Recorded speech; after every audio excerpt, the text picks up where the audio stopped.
Bwana awe nanyi. Somo la Injili takatifu iliyoandikwa na Luka.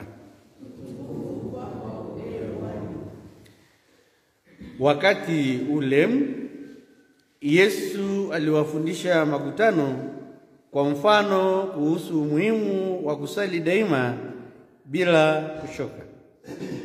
Alisema, katika mji mmoja kulikuwa na hakimu asiyemcha Mungu wala kumjali mtu.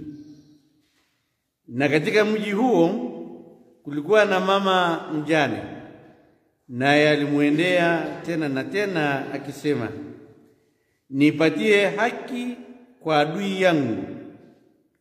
Siku nyingi hakutaka, kisha akajiambia, ingawa simchi Mungu wala simjali mtu, kwa kuwa mjane huyu ananisumbua, nitahakikisha amepata haki yake, ama sivyo ataendelea kuja hadi amenichosha. Bwana akaendelea kusema, sikilizeni asemayo hakimu mbaya. Na Mungu je, hata wapatia haki wateule wake wanaomlilia mchana na usiku? Je, atakawia kuwasaidia? Nawaambieni, atawapatia haki upesi. Lakini Mwana wa Mtu atakapokuja, je, atapata imani duniani? Injili takatifu ya Bwana.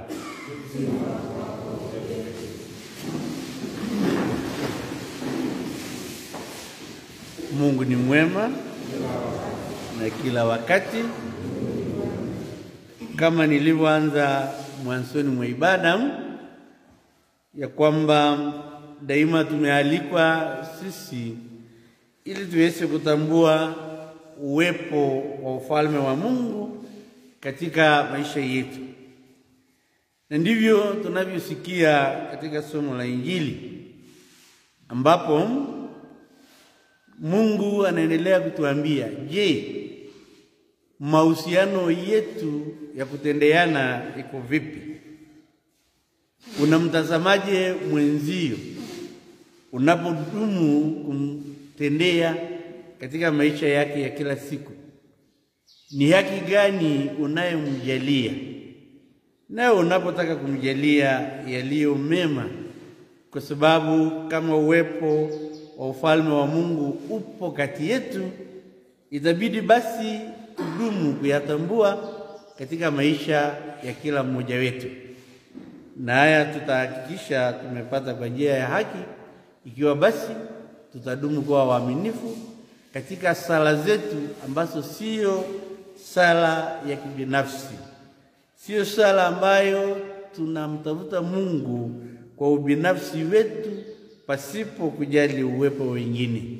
Ila sala hizi ilete uwepo wa Mungu kati ya watu tunapomuona katika maisha yetu ya kila siku, jinsi tunavyotendeana haki na kutendeana katika upendo.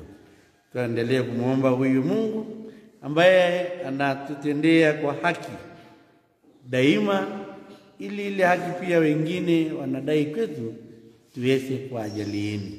Tumsifu Yesu Kristo.